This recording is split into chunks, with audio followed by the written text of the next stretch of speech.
Books on the brain. I don't know what I'm waiting for. Oh my I God. don't know. I'm waiting. Okay, here we go. Here you go.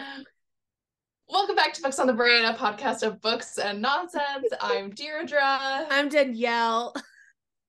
And it's Halloween, I don't know when this episode's going up, but we're recording it right before Halloween, so. It is. It's Hallow something. Hallow something. Hallow something. Do you have any costumes for Halloween this year? No. Well, okay, so technically, yes. Okay. The fine arts department at the school I'm working at does a group costume that I didn't know until yesterday that they're doing a group costume, and I was like, Nice. so I can talk about it because this is going to come out after Halloween, and not that any of my students should be listening to this, and if you are, stop listening to this. But we're going as Peter Pan crew, and so one of the fine arts people already had like a Peter Pan costume and a Captain Hook costume. And I was like, great. And then I was like thinking about it, I was like, I don't want to buy anything, so I was like, I'll be Peter's shadow. So I'm gonna nice. That's a good one. Wear my turtleneck and then a hat and then wear black eyeshadow and no one will know it's me. That's really cute. The Peter Pan is like this tall, gorgeous 6'3" woman, and I'm also a tall, gorgeous 6'3" woman. So we look exactly the same. Couldn't have had better casting. I'm very excited for that. Nice. It'll be pretty silly. And then I was gonna go as we dressed up for the Eras tour when we went to go see the movie. So I was just cute. But now I don't have to. So I might still. I teach twice. I teach during the day and then I teach my classes after school. So maybe I'll wear the Taylor Swift stuff to the after school one. Even though who's gonna send their kid to a drama class on Halloween? They're all going trick-or-treating. Like I was like, yo, so. The parents are mad. And I was like, I'm so sorry. They're like, we're mad about this. And I was like, I would also be frustrated because you spent money on this and like now you're having to make your child choose between candy and like doing a preferred activity, which sucks. Right. But alas, it's fine. We'll see how many kids show up next week. Because around you, do they go trick-or-treating like right after school or do they kind of wait? Well, especially because it snowed. So like school ends about 3:30 depending on what you are, and then you go home for dinner and it's probably like kids start going 4:35. But also about the same here. Because a lot of the people who attend my classes aren't actually from Lethbridge, they're from the small towns around. And some of the kids are from Lethbridge. They're traveling like it's trick-or-treating isn't just like you go to one neighborhood. Like it's not quite big enough for people to. Got it. So there's a lot of maneuvering. Yeah. There's also trunk or treats, which I didn't know. Yes. Was a big thing this year, and I was like, "What is a trunk or treat? What is that?" The police were doing it, and I was like, "The police are doing it. What, a trunk and treat?" Oh, interesting. They had those when I was a kid, but we never went. It was always like it was usually like tied to a fundraiser or like on a day where my parents were like, you're going trick-or-treating one time. Only once. Yeah. But it's like they put candy in the trunks of their cars and then you walk around.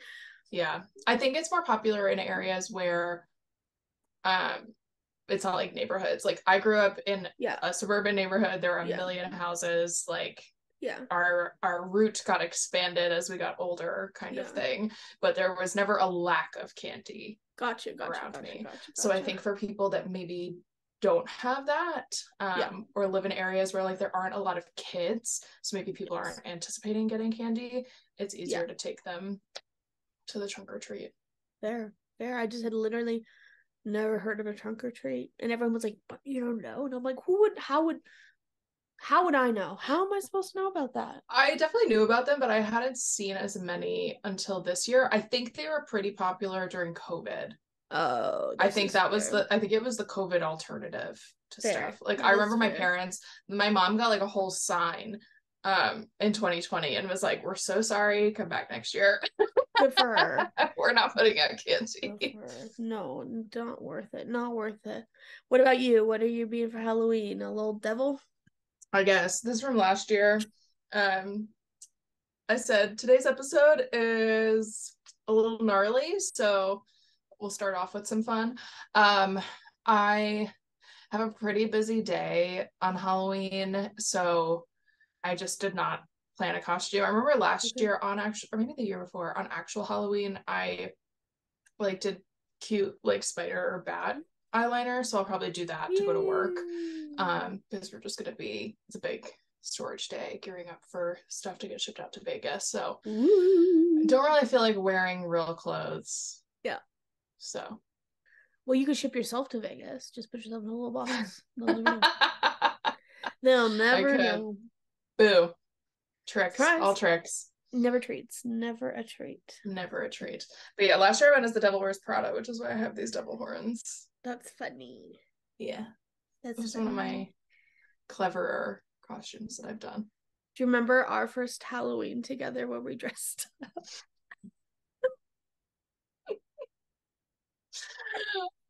Do you remember that? I do. I cannot believe we helped put together a whole like 24-hour live stream. I know. On TikTok. That is crazy. Because it was during COVID. And people were stuck at home. We weren't doing anything. Because we were both unemployed. Yeah, unemployed. I was in grad school. I was also a student. Like, we were both unemployed students who were like, I'll dress up. I'll dress up as a book character that I don't feel like naming. I know that not. Well, yeah, it's very interesting. There's a craze happening around my school of all the middle-aged women reading Sarah J. Maas books. And they just like chitter about it. And I'm like, this is so funny that it has finally reached very Bible Belt, Alberta. But they're like, yeah. The increase since I read her books has been happening, and every time people are like, have you read these? And I'm like, yeah. Years ago. I don't think you want my actual opinion about it. No. And like, it's like watching yourself however freaking long, I don't know how long we've both been friends and on the internet. That's crazy. Yeah. I panicked. Years. That's crazy. But it's like watching yourself that many years back, being like, finding your love back into reading and being like, you have such a great journey ahead of you of better books and better authors. I'm so excited for you. It's like, yeah, I've like turned my like, because I feel like I would always get so upset when I'd see people reading Sarah J. Maas or like Colleen Hoover and being like, don't do it. But I'm like, now I'm just excited that they get to read better books. And I feel like I went through stages, right? Like I had my like explosion of excitement, and then I was like, I don't really think I like this anymore. Yes. To like pure cynicism. Yes. And now I've reached the point where I've like accepted that was my journey. I'm like, I needed to read those books to be reading what I'm reading today, which is what I like. I'm so happy with where I am and what I choose to read and the things that I can critically engage with. I guess that I had to go through that. Yeah. I'm glad I didn't stay there. No. And I was able to move forward. Yes. But I do not begrudge people that are on their own journeys. No. I agree. I feel like you have to have like the full pendulum swing of like, what the heck? Yeah. And being like, everybody can like what they like. And as long as you're able to like critically analyze the things that you're enjoying, kind of cool. Whatever you want, man. Kind of cool. Kind of cool. We have a jam-packed episode. So I was reading your Google Doc because Jojo made a Google Doc because to be honest with you, I've not been on TikTok very often, and here's why. Because they block it with a firewall at my work. So I cannot go on TikTok during the day. And I was in a show recently, and I literally didn't have time to scroll. Who has time to scroll anymore? I know. Most people do, but I don't. So I was like reading through the doc being like, what the hell? I'm shocked. Okay, so to brief everybody on what we're going to be talking about today, because Danielle just jumped right in. Sorry. No context. The last couple of weeks, and I have been really thinking about how we want to introduce this episode because a lot of the topics today are controversial. Yes. And some people think that they shouldn't be controversial, and some people think that they should be controversial, and everybody's going to have their own opinion about what we're talking about and things that are currently happening in the world. So the last couple weeks have been fraught with the Hamas bombing of Israel and the subsequent Israeli bombing of Gaza and stuff going on in the West Bank. And in that time, it's now been 3 weeks since the start of this. Start of this meaning the current situation we're in, not the historically long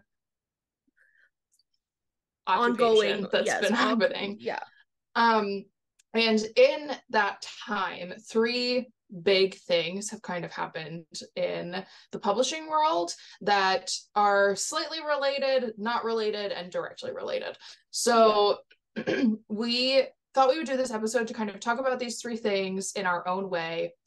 Maybe if you haven't seen these 3 things, make y'all aware, and really just use this as a time to talk about things that are happening in book news as it relates to the greater social conversation.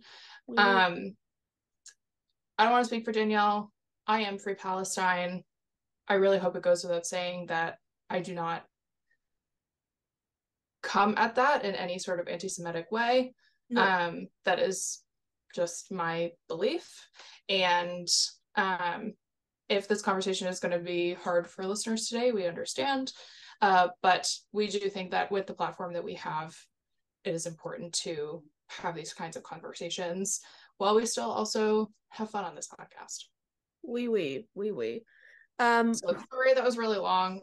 No, it's okay. I think it's important context, and it's an important disclaimer to put at the top. And I think this has been an incredibly hard topic to navigate in so many different circles, right? Like navigating in online circles, navigating in real life circles, like protests happening. There's probably been so many protests happening in New York, but protests even happening here in Lethbridge. And like having to explain to students, like it's just been a lot of there's just been a lot of like ripples, more ripples than I think I had personally anticipated for myself. So that has been but I'm glad we get to talk about this small part of it today and bring some awareness to it. And everybody is going to be on their own education journey with this. You know, this has been ongoing for minimum 75 years, but longer than that. And while we hope you take this as an educational moment and our own opinions and commentary, please continue your own education. There have been a lot of really great creators sharing resources and books and podcasts and all that kind of stuff that are going to actually put historical context where that's not what we're talking about today. So we will not be doing that. Yes. All right. Moving forward. How would you like to do this? To be honest with you, I would love if you wanted to give like little debriefs.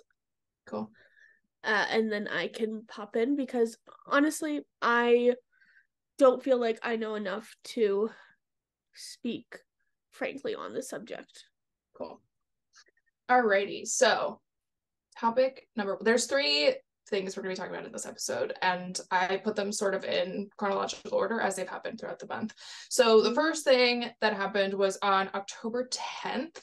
I should say the headline of this is, what is the St. Martin's Press boycott happening on socials? Because if you've been on TikTok and Instagram, you may have come across that a lot of creators are pushing for this boycott of St. Martin's Press and their imprints. So this all sparked on October 10th when TikTok user Viva Valentin Lean, posted a video talking about her experience being on the St. Martin's Press influencer list, calling to light the fact that she and several other POC book influencers either have never received books that they request or receive significantly less than their white counterparts. And so that's kind of where the video starts. Yeah. And the reason she made this video was because she saw an Instagram story shared by a St. Martin's Press / Wednesday Books marketing employee. And Lean points out that the video is not meant to be about her and her being owed things that like she says that point blank period in the video. She wanted to use it as a tool to show how the thoughts and actions of employees at publishing companies have real impactful effects on the rest of the publishing pipeline, from resources given to authors to who is sent books to market them to audiences. Absolutely. So I wrote out what the screenshot of this Instagram story that has since been deleted said that really sparked all of this. So it reads, quote, "All the queer folks who are voicing support for or sharing propaganda that glorifies this terrorism under the guise of quote unquote resistance, you know they would literally murder you for being queer in Gaza or the West Bank, right?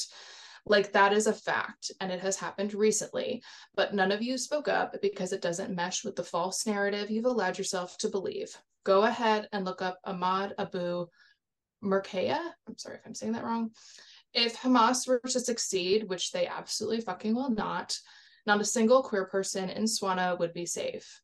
Not every underdog is actually the oppressed. Sometimes they are the oppressors who have actually been beaten back by the people they oppressed." End quote. So that is this person's opinion, and I personally do not agree with it. I think there are a lot of people that do not agree with it. There is a lot of racism in those statements. Yes.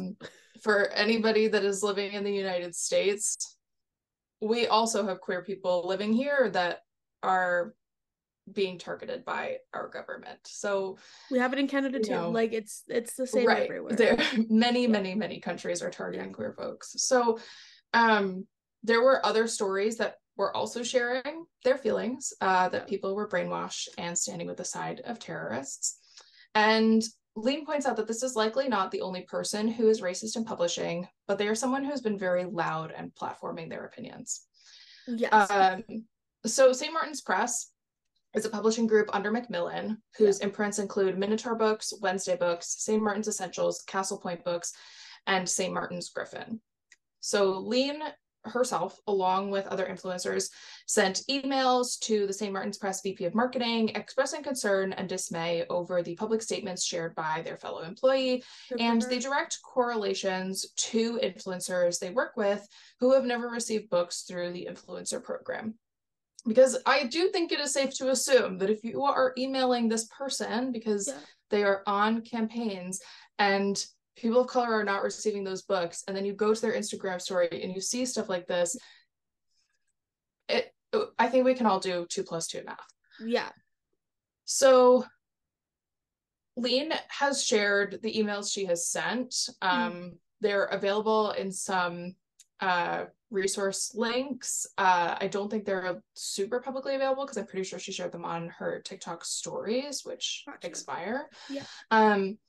And she also shared one email response she got from the VP of Marketing, which barely covered the concerns about the employee. It really was talking about like a specific book situation. You're like, that's not what we're talking about, babe. That's like a part of this conversation. It's like the smallest part of that conversation, really. Yeah. So as a result of the lack of response from St. Martin's Press, and 10 days after Lean's initial video, Lean and several other influencers began a call to action to boycott St. Martin's Press. So I was trying to figure out how to write this. Basically, the call for people they are asking to boycott is to cease reviews of St. Martin's Press and their imprints, which I stated earlier. It does not encompass all of Macmillan. It is just the St. Martin's Press imprints. And then for St. Martin's Press, they are asking for, and I took this directly from Lean's video, they want them to address and denounce the racism spouted by their employee, offer tangible steps for how they're going to mitigate the harm this employee caused, and address how moving forward they're going to support and protect their Palestinian, Arab, Brown, and Muslim authors, readers, and influencers, as well as their Black, Indigenous, and other people of color readers, authors, and influencers. And as of right now, the boycott doesn't extend to purchases. It only relates to reviews or posts about books in those imprints. Some of the biggest ones, one of the bigger ones being Divine Rivals, which has been quite popular. Lean did acknowledge that for people outside the US, the boycott is not cut and dry because the ways in which imprints and book rights transfer to international publishers isn't the same as how it exists in the US. Yes. So they're asking for support and kind of as much support as can be given. The employee has since privated their Instagram profile, and at the time we're recording this, there has not been a public statement from St. Martin's Press. And then I wanted to write down my own thoughts about this because I knew I would get to the end of that and be like, what did I actually have to say? So it is really frustrating to have little to no response when the statements about this employee directly relate to people that they probably work with at their office. And as well as authors and influencers. It is unclear how much can be shared at this point from a legal standpoint with the company, which I'm hoping is the case. They can put out a statement. I'm really hoping that, and that's like a big hope, right? Yeah. That this is a larger internal conversation that's happening, and they are waiting for like HR and legal to hop on board with something. But we're not gonna know anything until a public statement is made, which again, I think frustrating is like the only word that I can really come up with at this point. There's been so many conversations like centering around what's going on with people who are identified as queer and being like, well, do you realize that if you were to blah blah blah blah blah blah blah blah blah blah, and so much of it, like, I don't know, so much of it feels like it is adding fear and adding like layers to things that don't, like, that's not what we're talking about right this second. And I guess like this, when I was reading through this topic a little bit, I'm just like so surprised. Like, this is like a practice that happens in more industries than just the book industry, where it's like, if you're an employee of a company and you speak out and you are somehow associated online with that company, though there are repercussions for that. So I'm not surprised. Like, I'm a little bit confused by why people are like, I don't know, people just seem to be a little bit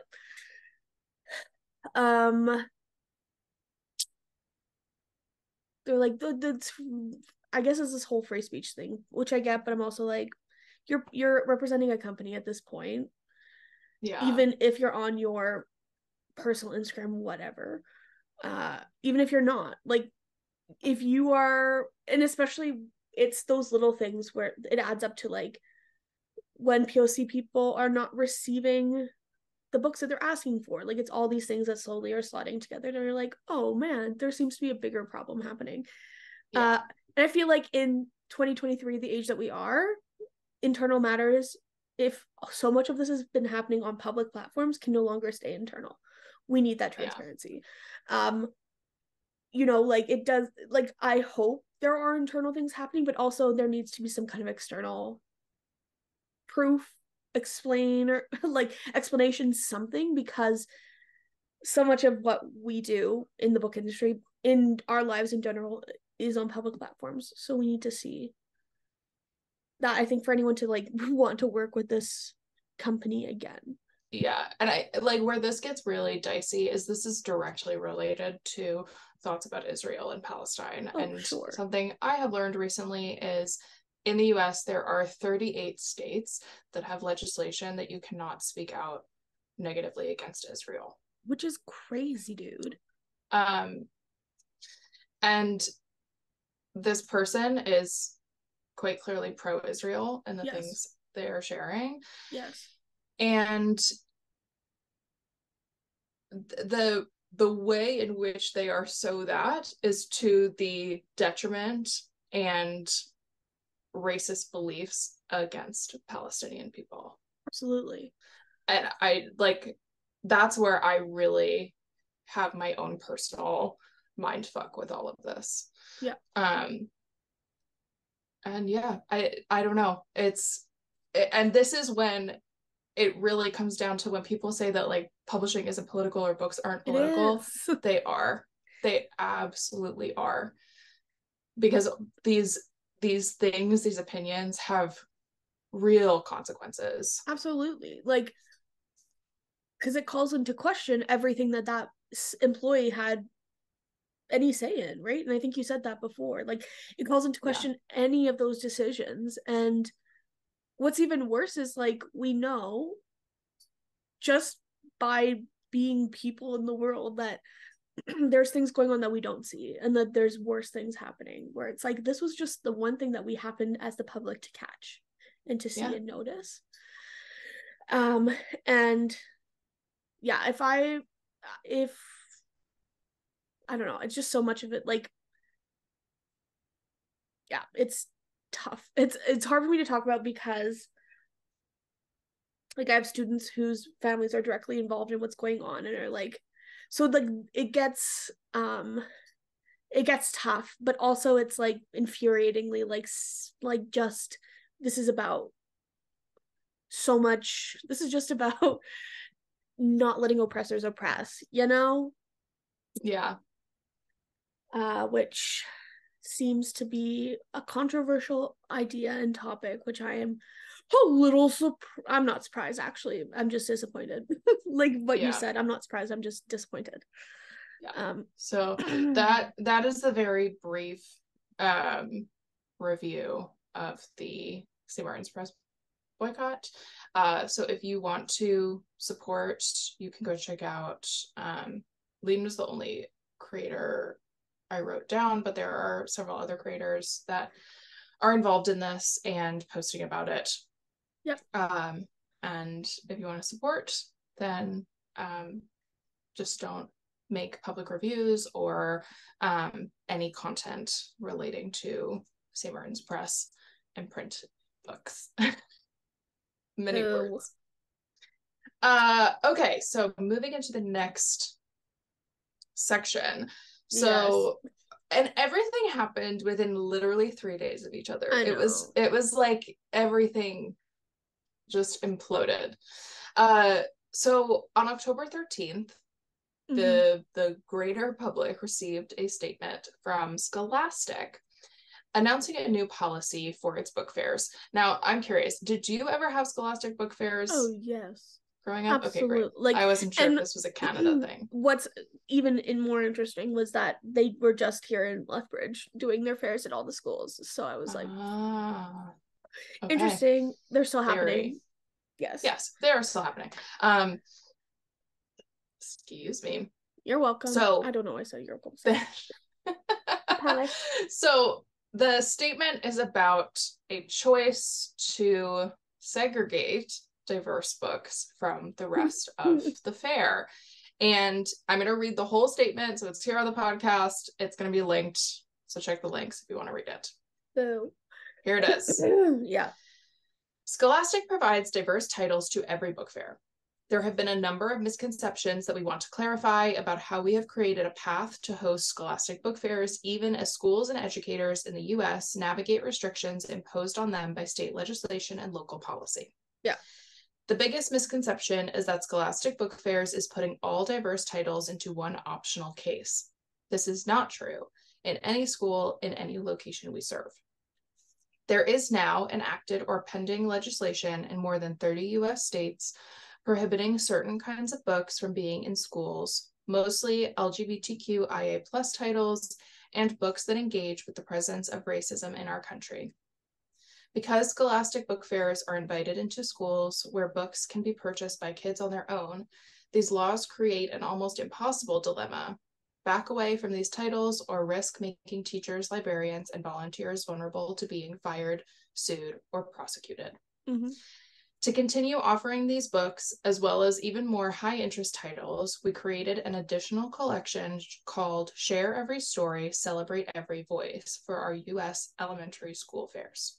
Yeah. We cannot make a decision for our school partners around what risks they are willing to take based on the state and local laws that apply to their district. So these topics and this collection have been part of many planning calls that happen in advance of shipping a fair. We don't pretend the solution is perfect, but the other option would be to not offer these books at all, which is not something we'd consider. No. There is a wide range of diverse titles throughout every book fair for every age level. And we continue to offer diverse books throughout our middle school fairs, which remain unchanged. All children need to see themselves in stories, and it is extremely unsettling to consider a world in which they don't. Scholastic's commitment remains unshakable to publish and distribute stories representative of all voices. So that's the statement. And basically what happened is this bolded it. Share Every Story, Celebrate Every Voice is a subsection of the book fair. So if a school is having Scholastic Book Fair, usually all the books would just come, you'd set them up by genre, kids could browse. But they decided that they would pull a select titles into this subcategory, and schools could either opt in or opt out of having that section shipped with the rest of the fair. Yeah. That's my understanding of it. So there were 64 books specified as being part of this new program. They include stories of prominent figures of the civil rights movement and accounts of significant moments in U.S. history, including Andrea Davis Pinkney's Because of You, John Lewis, Colin Kaepernick's I Color Myself Different, I Am Ruby Bridges by Ruby Bridges, Justice Ketanji, a biography of Supreme Court Justice Ketanji Brown Jackson, and Change Sings, a picture book by Amanda Gorman. Yeah. So not surprisingly, when they officially made this statement, because I guess that this had been rolled out earlier than they actually made a public statement about it, this was met with a large amount of pushback from librarians, educators, authors, and readers. PEN America released a statement saying, quote, they shared the dismay. We are hearing from authors over news that at Scholastic Book Fairs, access to certain books by a diverse group of authors has been limited or partitioned because of content related to race, racism, and LGBTQ plus identities. To be clear, it is essential to lay blame on the legislatures and activists who are putting Scholastic and other publishers in an impossible bind when it comes to the distribution of a diverse range of books. And that is just a portion of the statement. That will also be linked with the rest of the links in this episode. I would encourage you to read PEN America's statement in its entirety because it is long. So like they said in the statement, the change would not affect Scholastic's middle school book fairs. It would just be elementary schools that can decide to display some or all of the collection or opt out of it entirely and not have those books available. No, we can't do that. Well, I mean, please don't do that. A spokesperson for Scholastic told the Washington Post thousands of book fairs across all 50 states have included the collection since August, but did not provide specific data or details. The kicker is, earlier in October, Scholastic had joined PEN America, the American Library Association, and other organizations in signing an open letter during Banned Books Week. The letter advocated for making books publicly accessible and keeping political pressure, threats, or intimidation out of schools and libraries. So to see them maybe not standing fully behind what they're saying to the public is sad. Well, I'm like, a part of me wonders what happened. What's wrong? I realized that my mic was on my unknown USB audio device. So... Oh, I bet you that's the Yeti, though. No, because the Yeti is something different. Maybe it was your headphones. The first half of this might have really terrible audio for me. It sounded fine to me. I didn't notice a difference. Okay, good. I mean, you sound clearer now, but it didn't sound bad before. Right. Sorry. Here's my no, don't apologize. My big, like, when I was reading about the story, and it's interesting because I don't know, I was just searching while you were talking about like what if this affected Canada, because Scholastic Canada and Scholastic, two different things. And as far as I know, it doesn't seem like we had the same initiative put place. But I also am curious because of remember in earlier months, I don't remember when, we talked about the book banning that was happening in Texas. Yes, in Texas, and talking about how like librarians and people could start getting fined and like all this stuff. So I'm wondering, it sounds like it's all really interrelated. Yes. And part of me is like, yes, absolutely, we need to get upset with Scholastic for making this choice. Like, I don't think this was, I could see part of me is like, yeah, they want to make a feature where they're like, ooh, we're really talking about this. But then also by making it something you can exclude, hello. Yeah. Whoopsie poopsie, not great choice. I can understand the intention behind it. That's me assuming the best in this company. Well, and in their statement, they do make it pretty clear that it's like, we wanted to give the schools the option so that they wouldn't get fined. Like, I do think this wasn't coming from a place of exclusion. I think this was coming from a place of like, how do we as a company that comes into schools and offers these books make it so that these schools aren't subjected to the legislation that this country is under fire from? However, it's not great. Like, the optics aren't great. No. So I'm like, the bigger problem is the legislation and the policymakers. Like, that is the big bad of this situation. Albeit that they were trying to be helpful. Like, inclusion doesn't mean that it is temporary or conditional, you know? Right.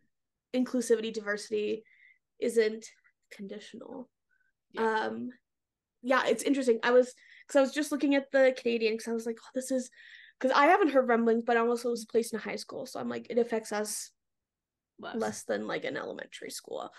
But it seems like there's all these initiatives in Canada for like Indigenous inclusion and and SOGI, which is what they're calling the sexual orientation and gender identity stuff that's coming out in Canada. They're calling it SOGI curriculum, which is its own other can of worms. Like, I don't know if you guys had a million walk to save the kids' lives things. Was this an initiative basically about these people being like, we need to save our kids, we need to protect our kids from the gays. And like, there was a protest in my hometown. There's a protest all across Canada last month. Like, a walk out of school was planned and all this stuff. Parents came in, like, got their kids. They walked around the courthouse downtown, but like, this was across the country. Like, Calgary had one, everyone had one. And it was in protest of the SOGI curriculum, which a lot of these books represent, right? Like this queer umbrella thing. And part of me is like, I understand the not wanting to get places in trouble, but at this point it's like, at what cost, right? We don't want to have these schools fined. We don't want to have these authors like taken off the shelves. I get it, but also like, by being compliant, you're also doing what they want anyway. You know what I mean? I'm like, exactly. It's a double-edged sword, I guess, where it's, part of me was like, you know, I do what I have to do to make sure my kids are exposed to the things that through the Alberta Education Act and every education act across whatever the heck you're teaching says that you need to teach about this. So therefore school resources need to reflect that. Like, that is literally part of our Education Act. So it needs to be there. It can't just go away. Like, because then you're teaching a very biased, very narrow view scoped version of someone's reality, not ours. It's incredibly frustrating. But yeah, it sucks because I'm like, even like, I get it. Like, every year during June, when libraries or schools do pride displays, they get harassed. Or like drag story times, those get picketed every time they happen in my city. They get like a friend of mine on Instagram yeah was just at a library yesterday, and she was like, I walk up and there are cops everywhere. There's a group of people with rainbow umbrellas out in front of the library. There's a group of people across the street screaming. And she's like, I'm just trying to return a book. And I don't even know if it's safe for me to go into this library. So she walks up to a cop and she was like, hey, what's going on? And he was like, oh, there's a drag story hour inside. So the people with the rainbow umbrellas are supporting and counter-protesting people across the street. They had to search her bag to make sure she wasn't bringing a gun into the library. And like I think she had to be like semi-escorted in to return this book because there was drag story hour happening. And like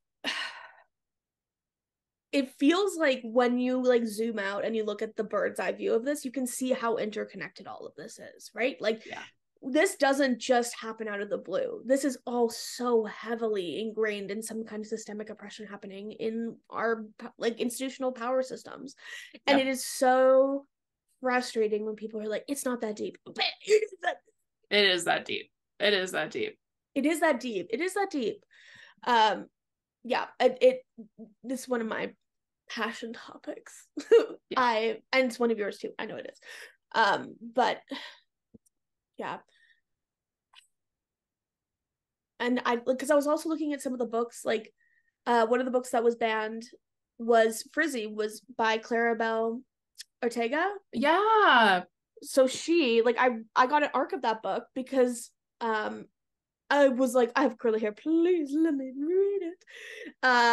But I was like, every kid should read this book because it talks about our cultural connection to hair and what it means and what it like means to connect to yourselves and like colonization through and like even just almost like cultural gentrification, where it's like I feel like I need to assimilate to everybody else or what to their status. But like that was part of it, and I was like, yo, like come on. Yeah. And it just seems like it was a big I don't know. It's yes, I know, little girl. For anybody that's only listening to this episode, Danielle's cat just keeps jumping onto her through this entire segment. What you didn't see is she was ducking over my laptop from behind, staring at me the whole time you were talking. So if I'm smiling during that, it's because I'm smiling at her being a little doofus, not Deirdre reading about books being banned. Sorry. So fun. So more than 1,500 authors and illustrators signed a petition now, I guess 2 weeks ago, calling on Scholastic to end the Share Every Story, Celebrate Every Voice program, decrying the segregation of diverse titles as harmful and wrong. That is pulled from the Washington Post. Thank you, Washington Post. So after many days of waiting for a response, there's literal radio silence, on October 25th, Scholastic released a statement reversing their decision.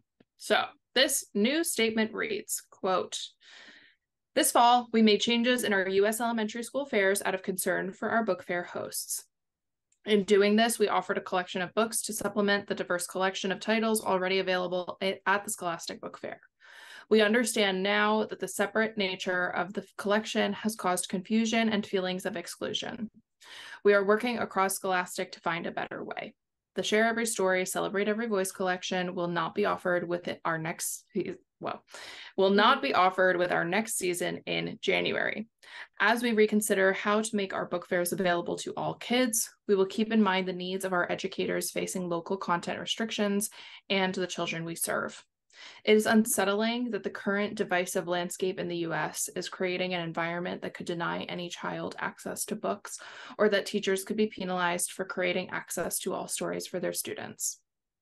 By listening to those who share our mission, we have successfully piloted our way through past difficult periods, and we will do so successfully again."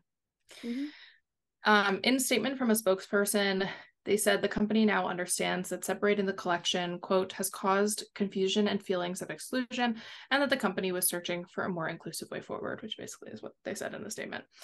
And a lot of this information was gathered from the Washington Post, who, in their article, which I'm just going to keep saying this in every segment, go read the links for this because they were all really helpful in getting all of this information for this episode. They touch on the rise in book banning over the last 2 years, specifically in the United States, pointing out that while traditional publishing is being affected, which I think is what we talk about the most because it's what we're doing, but so are textbooks and educational materials. It is unfortunately not surprising to see a company like Scholastic try to maneuver around the legislation spiraling around the US. It is disappointing, again, I just keep using that word, to see them not stand behind their own authors in the first place. So now only time will really tell how they and other companies choose to move forward. Because at this point, like seeing the numbers of how many book bans have like catapulted across the US. I was reading an article this morning about what's happening with the Texas bill. It just is like absolutely unbelievable that there are people really like putting their entire ass behind keeping people from reading these stories. And they believe that is the solution other than like imprisoning or convicting, right? Like it's and they think that's the solution too. They're like we're just going to put you behind bars because because of what you think and because you think differently than us. Because we don't agree with how you don't history we disagree happened. With we disagree on the fact that we don't believe that people deserve human rights. Oopsie daisy, whoopsie. Oh no. I will be interested to hear. Okay. I will be interested to hear what kind of comes through the grapevine, and if like I hear through educational channels different things than what the public's hearing, because sometimes that is the case. So I'll be interested to hear. Maybe I'll keep my ear to the ground. I was gonna say maybe I'll talk to the librarians, but again, Canada and US, like it's two very different. Like I'd be curious how affected Canada's book fairs would be as opposed to the US, because while we have very similar protests happening, I'm not sure how much legislation is mounting in Canada. They're trying, like that's what this march was about, putting in legislation that was put in the US. So we are like 3 steps behind, but we getting there. Kind of like terrifyingly, we are getting there. So that's why I had brought that up and I forgot to link it back in. But like basically these SOGI bills that they're trying to get passed is like that you can't talk about sex, gender identity, sexual orientation, anything like that in schools, or religion. Which part of me is like, that's never going to happen because there's private religious institutions that like teach. Like, I don't know. Part of me like IDK. And it's not even like wanting to ban talking about religions, is talking about religions other than Christianity and Catholicism. Correct. Let's not get it twisted. Which then, like, it's going to just keep spiraling, right? Like, we're seeing France, the legislation against the hijab. Like, if people aren't allowed to talk about religions in schools, then people that have clothing associated with their religion, like the yarmulke and the hijab, or if they're fasting for Ramadan, like any, like all any that kind of stuff, like it is going to get called into question within the education system, and it is not okay. It's not right. Like it is, especially in like everywhere, right? But we live in countries that are founded on this idea of democracy and the freedom to express yourself, the freedom to have your own religious beliefs. Yes. Like I don't understand how. I don't understand. Well, it gets conflated when people's own religious liberties, which you have the right to believe what you believe, then gets transcribed into law that every person is held accountable to. When you're like, I don't believe that. Like, and this is we literally had this conversation a year ago, 2 years ago, 3 years ago. We've had it at least once a year on the podcast. Yeah, but it's crazy that it's like same fight, different font, but like yeah. And I say I don't understand.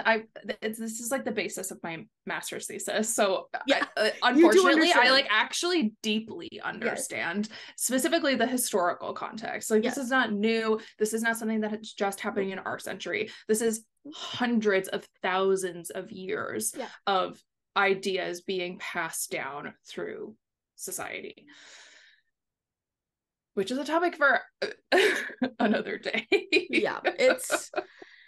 Go buy your kid a good book tonight and read it with them, and that's what I say. Yeah. Okay, so the last topic that I have for us today is another unfortunate situation. Like it really was like hit after hit after hit. So October 13th was a really big day, apparently. Yeah, it was Friday the 13th. Everybody was making statements. It was Friday the 13th. People got a little out of their minds. So it was announced that the Frankfurt Book Fair would no longer hold an award ceremony meant to take place on October 20th. That was set to honor Palestinian author Adania Shibli and her novella Minor Detail, quote, due to the war in Israel. They also canceled a public discussion meant to take place with Shibli and her book's translator, Gunter Orth. So this is a quote from the larger association. Gotcha. The decision was made by the Literary Association Lit Prom, not the fair's organizer. Oh, that was me. This is in italics because I forgot to change my thing. So the decision did not come from the book fair's organizers. Yes. It came from the Literary Association that is on the whole dealing with this actual award, Lit Prom. So the statement reads, quote, due to the war started by Hamas, from which millions of people in Israel and Palestine are suffering, the organizer Lit Prom has decided to cancel the planned awards ceremony for the Literature Prize at the Frankfurt Book Fair. Lit Prom is looking for a suitable setting for the event at a later date. The awarding of the prize to Adania Shibli was never in question. Lit Prom firmly rejects the accusations and defamations made against the author and the novel in parts of the press as unsubstantiated. So I'm gonna talk a little bit about the award, and then I'll kind of get into what's going on, because it's a lot. It is a lot. And I think I have it written further down, but this got very confusing very fast, because obviously, like, I'm actually glad I did more research on this than just seeing the things I saw on social, because what ended up happening was statements came out. The New York Times wrote an article. They quoted things incorrectly, had to edit their articles. The Literary Association had misspoken and had to rewrite their statement. And because there's a lot of translation happening, there's just a lot of confusion about this, and there's a whole lot involved, as with everything. So the ceremony was intended to celebrate the novel, A Minor Detail, or I think it was also called A Minor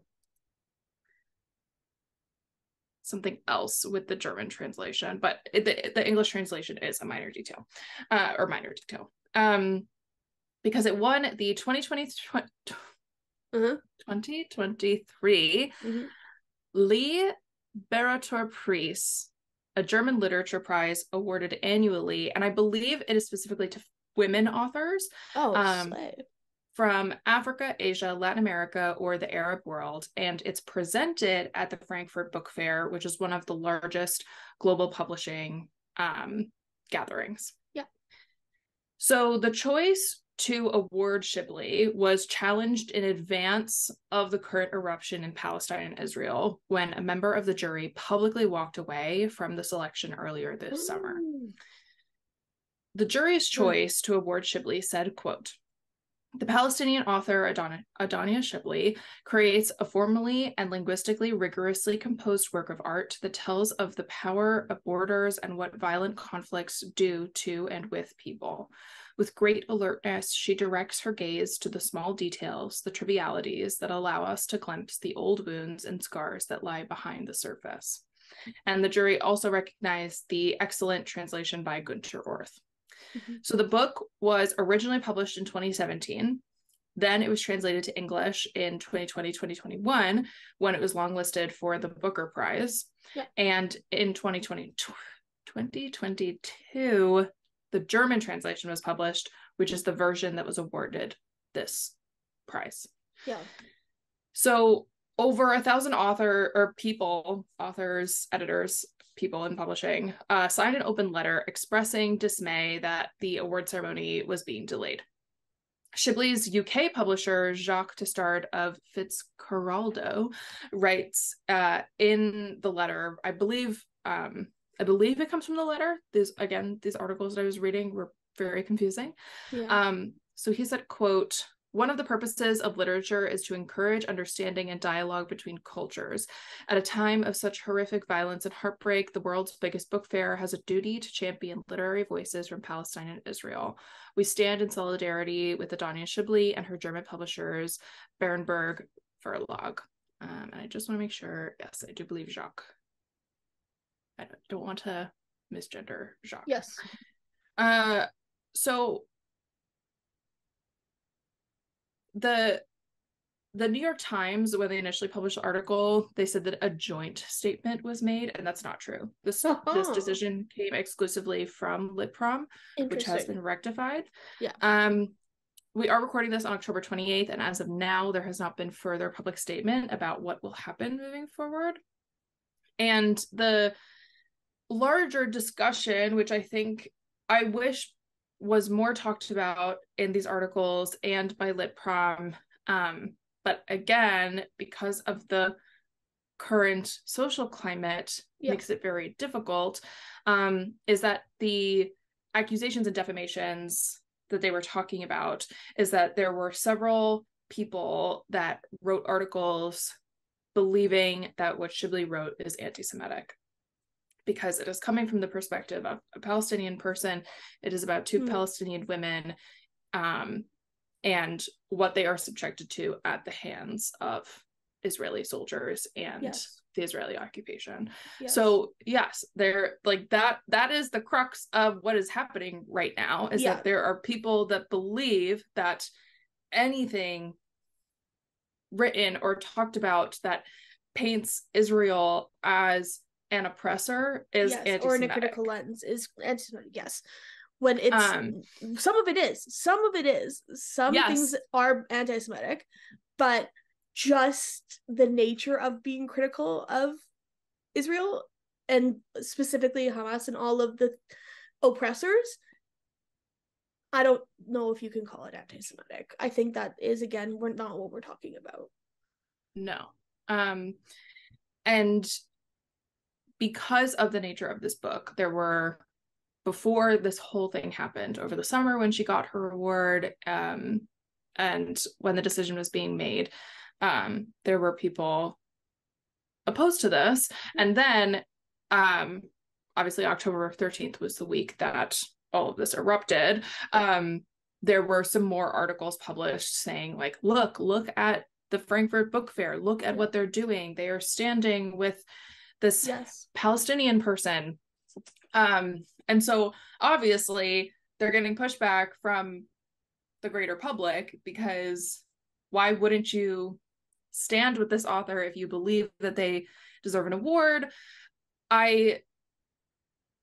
Again, like we've been seeing a lot of authors post about kind of stepping back from a public place for safety. Yeah. And I wish that was in here somewhere. It's not. Like, nowhere in the statement, nowhere online was there any indication that this was made because they were worried about her safety, her translator's safety, the safety of book fair goers, no, they're worried about optics. Yep. And similar to the legislation in the US, in one of the articles I was reading, there is legislation in Germany that makes it very difficult to speak out against Israel, which is not surprising, considering that Germany is the host of the root of why Israel is what it is today. Yeah. Like that also historical fact. Point blank, period. Mm-hmm. So it is just messy. And it really feels like there's so much humanity in these decisions because people don't actually know how to say it without feeling like they're going to get in trouble. And for sure. I'm like, I really wish that, especially these organizations, I mean, I want them to just say what they want to say, but they won't. Well, and I think it's really interesting that like they were going to give this woman an award, and like if so she's still getting the award. Yes, it's that the ceremony was like postponed. Like that, then to me that makes less sense because it's like if you were denouncing what this woman is saying in this book, all of a sudden after believing it's awesome and really, really good, but you were just being like, oh, we're just not going to do it now, but not for anyone's safety. We're just not going to do it now. Right. Seems like a big and a lot of people were confused because the people that host this award it's not the book fair. No. Like somehow along the way, this award ceremony got entwined with this book fair. Yeah. And so it's like, okay, so are you fully taking a step back and going to create your own thing instead of being associated with the book fair? Like, how is that working? So it's all of these like really murky waters that, again, unfortunately, were very hard to get detailed in these articles. Yeah. And like to make something perfectly clear, like Deirdre said this before, but I nodded my head and then I've been sitting here being like, that is not good. We're on a podcast, but I am also in support of Palestine. Like for me, that's what's happening right now is ridiculous and awful and terrible on so many sides. But the core of what I believe is that.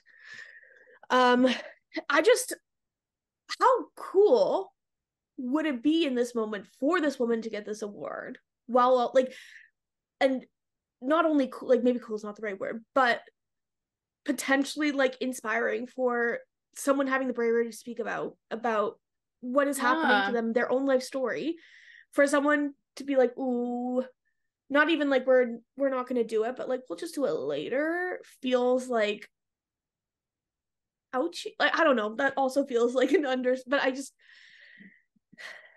I can't imagine what it would be like to be this author right now and having all these words of praise against, like, for an affirmation of what you're doing and writing and part of your life story. Like, be it like there is some of her in this book. There's always some of the author in every book, no matter if it's a memoir or fiction or anything. And like having that be like, ooh, we'll just deal with that later when it'll be less of a political stance.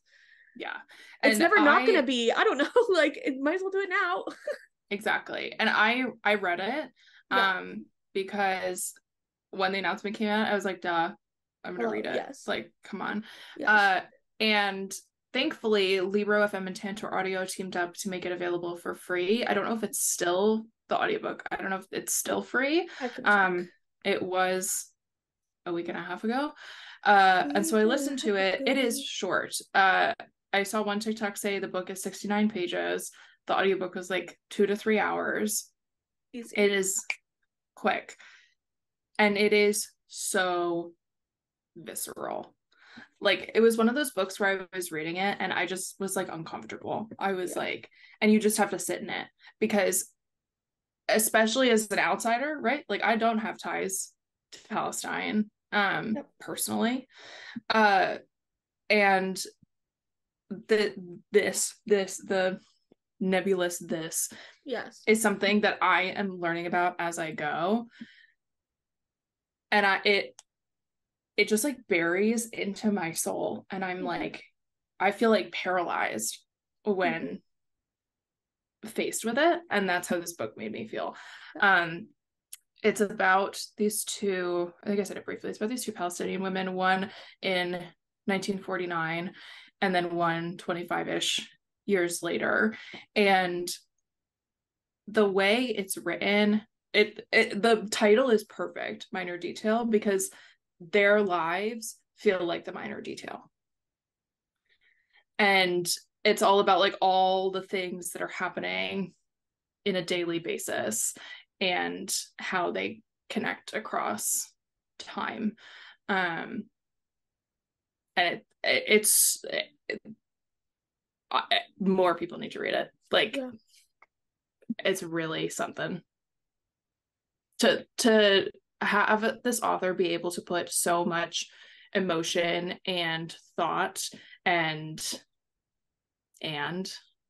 into a really finite thing. Like, I think about some of these books I've read, like I read like 900-page books sometimes, and I'm like, whoa, that was amazing. And I'm like, this little egg was more impactful than any of those. Because it doesn't need it is just is what it is. It doesn't need anything more than what it is. It's not free on LibreOffer anymore, but it's, I think, worth anyone's investment. It sounds like to me. It is. I know if you're in the US, I think, at least at my library, it was available for immediate download on Hoopla. So check your local library, check out Libro. You could even buy it on Amazon at this point. Do it, buy it. Zoo it. I just I think people are so, and by people I mean like institutions, companies, are so afraid of just stating and like to actually like take a stance on anything. And I think I think that's something in all of the stories today, right? Like, companies, I like bigger corporate identities, or like institutions, educational institutions, people are afraid of taking stances. But if we live in that like gray area, nothing's going to happen ever. Exactly. Or people are just going to bend to the whim of the strongest party, which is more often than not the oppressor. Yeah. And I mean, I've been personally like taking little chunks out of my own personal education day by day. And I think that the thing that I'm thinking about a lot is that challenging the government and challenging these institutions that make you question what humanity is and humanitarianism is, that is how we move forward. I agree. And I think people need to, like, it's strength in numbers, right? And it's like the more people who feel empowered to speak up and to make their stance known, the more it'll affect other people to do the same. Hopefully. Hopefully. That's the hope. Hopefully. Oi. Well, everybody, if you have not already, please go to the link and look at some of these articles. Everything will be there. Links to direct videos, links to articles, links to press releases. And if you are in the United States, I'm not sure how it's going in Canada right now, but call your representatives, let them know. Do not make it lengthy because they are not listening. It is a numbers game, but make it known how you feel, because that's the only way we're going to enact change. First is with the people that we have the power to put in place, and where we spend our money. Those are the two things that we can control right now.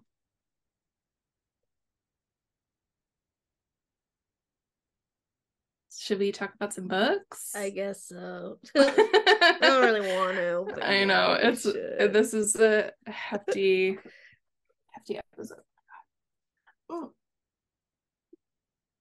I don't know. I'm just like, mad. Yeah. Yeah, stuff is not good. But hopefully it gets better. Anyway, what are you reading, Deirdre? So, since our last episode, yes, I have read, and I have to count because I actually don't know how many. 1, 2, 3, 4, 5, 6, 7, 8 books. Because I well, first off, this week at work made it incredibly easy to pop on an easy romance audiobook and listen to some. So those like 3 books right there. Yes. On top of that, I've just been like devouring books that make me feel things. Yeah. So I'll list them off, but I'm only going to talk about 1 or 2 of them. So I finished One Dark Window. Oh yeah, by Rachel Gillig, and I read the sequel. Yes. To Twisted Crowns. Really liked them. Good. I read A Study in Drowning by Ava Reid, which was one of my most anticipated reads of the year. Yes. I read Minor Detail. I read Enchanted to Meet You by Meg Cabot, which I've been anticipating a lot. I read Icebreaker and Wildfire by Hannah Grace, finally. And then I read Deceived by the Gargoyles by Lillian Lark. And I am... First of all, lovely read that. And why did you tell me you were reading that? I'm sorry. It happened really fast. And now Lillian Lark and I are mutuals on TikTok, which I think is so funny. I love that for you. It's silly. So I'm reading that. I'm reading the second book, Entranced by the Basilisks. Yes. And yesterday I started the audiobook of, hang on, pulling up my Hoopla. I think I have it right here. Witches of New York by Amy McKay, because the audiobook is read by Julia Whalen. We love. And I'm slowly making my way through Angela Davis's Freedom is a Constant Struggle, Ferguson, Palestine, and the Foundations of a Movement. Cool. And that is the host of books I've been reading, all in very different facets. Yes. So I'm very much in a dark gothic mood, but also a like fluffy rom-com mood. Super silly. I really like Deceived by the Gargoyles. Lillian Lark's writing, like, she goes off. She does not have to do what she does, and she does, and it's like, whoa. Like, I would read books in that genre that were way not as well written, but she like writes good books and they're crazy bonkers. I did DNF the audiobook of the second one. I'm only gonna read it with my eyeballs. The Basilisk one. I don't think I've read that one. IDK. There's so many. It's about Grace's friend and the director. Honestly, who knows at this point? I read a lot of Lillian Lark. There was something about the audiobook narrators for the second one that was not doing it for me, so I'm just gonna eyeball read it. God, I have so much to say about all those books. Okay, A Study in Drowning. Yeah. Y'all, read it. This was 5 stars. This is my first 5-star Ava Reid book. I loved The Wolf and the Woodsman. I loved Juniper and Thorn. They were really close to being 5-star books. Yes. But they weren't quite 5 stars. Sure, fair. A Study in Drowning, 5 stars. Hands down. It was incredible. It's YA, so I wasn't sure, because the 2 other books are adult. And like adult. Ava goes in. Like, her books are dark and visceral, and like she doesn't hold back on the really gory detail stuff.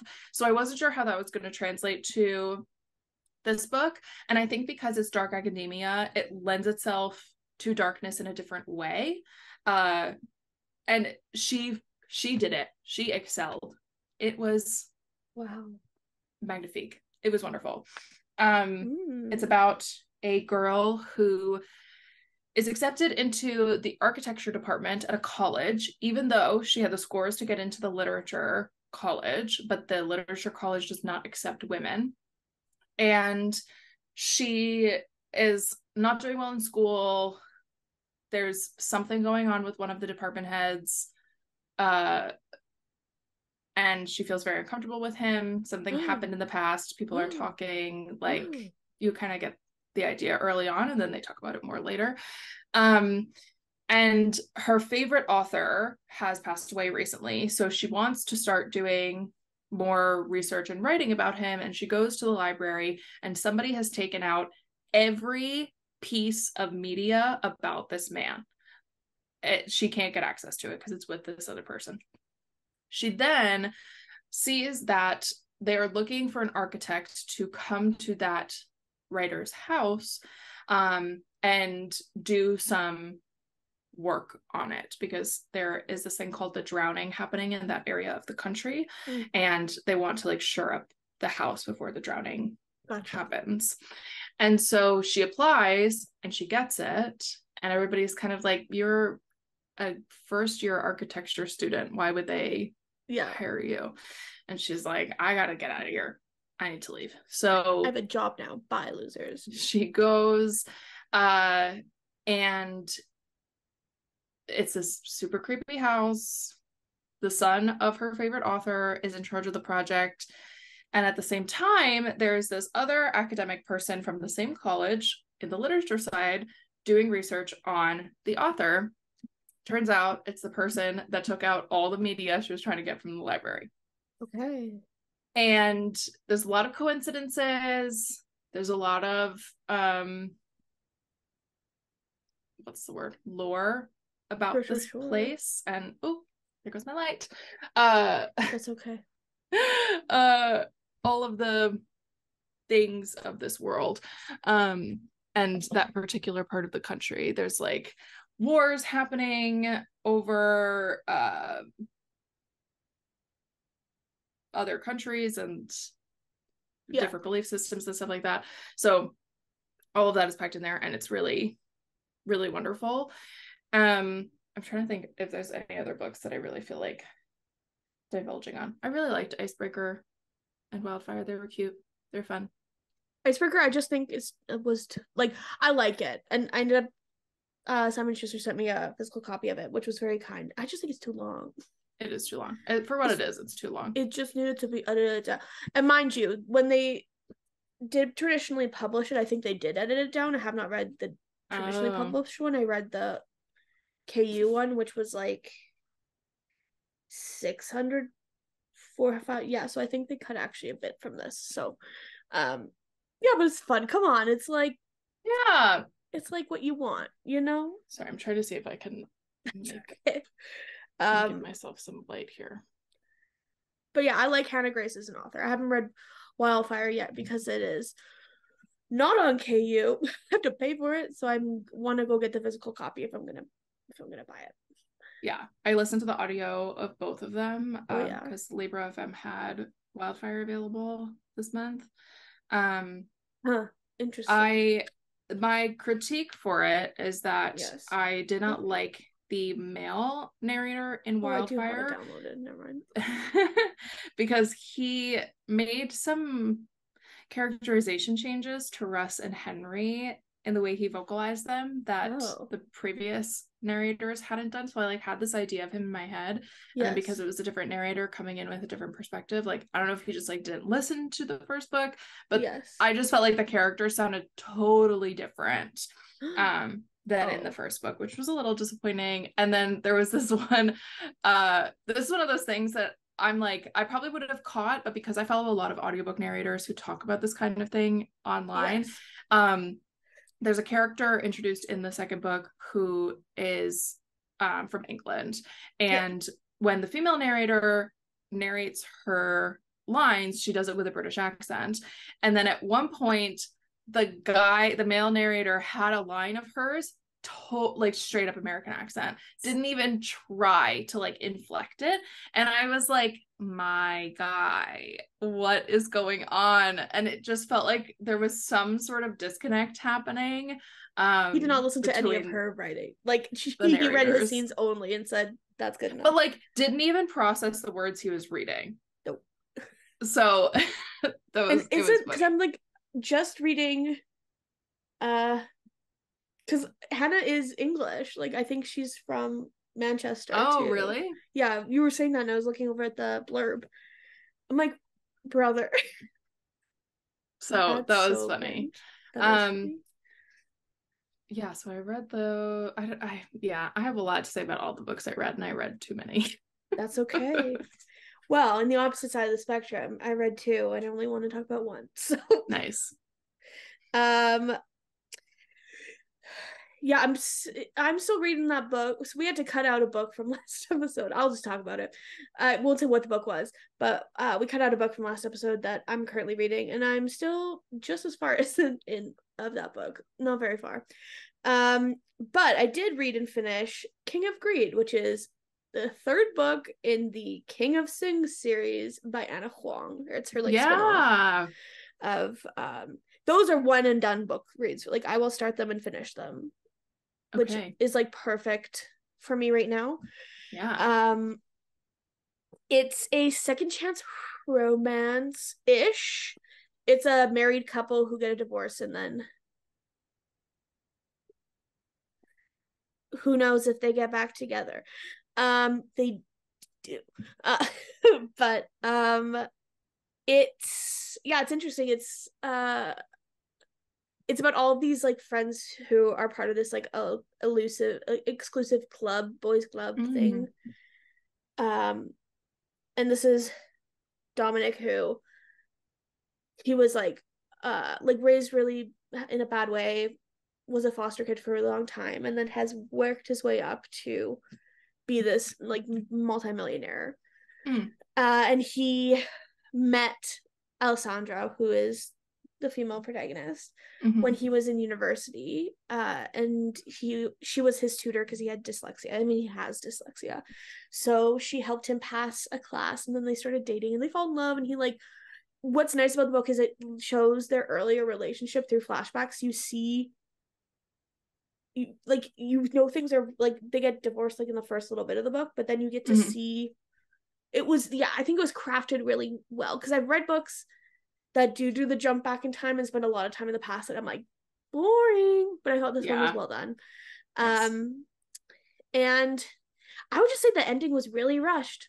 Like they, spoiler alert, didn't really get back together until like 90% of the way through the book. Like he like basically like stalks her to Brazil. I think they go to Brazil. I can't remember. Mexico, Brazil. And he like goes and follows her, and so then he's trying to get back with her, but then her agreeing to try again only happens at 90% of the way through the book. And then we get like 2 chapters, one being an epilogue where they get engaged and married again. It just was like it felt very rushed.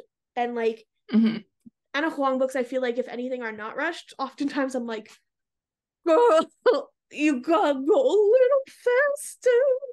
Please. But this felt a little rushed. I, as a whole, having read, I think there's one more book in the spin-off series. I don't think it's as good as the Twisted Love, Hate, whatever series, the Twisted series.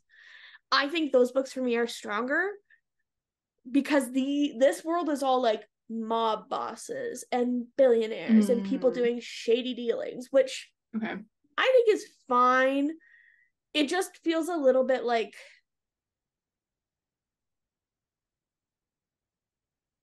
it feels like this weird like mix of fantasy and romance, in the way that it's like they've glorified these mob bosses as these like sexy whatever. And it just is like, man, I don't know. Yeah. It just feels a little bit silly, but it is supposed to be silly, I guess. But yeah, it's okay.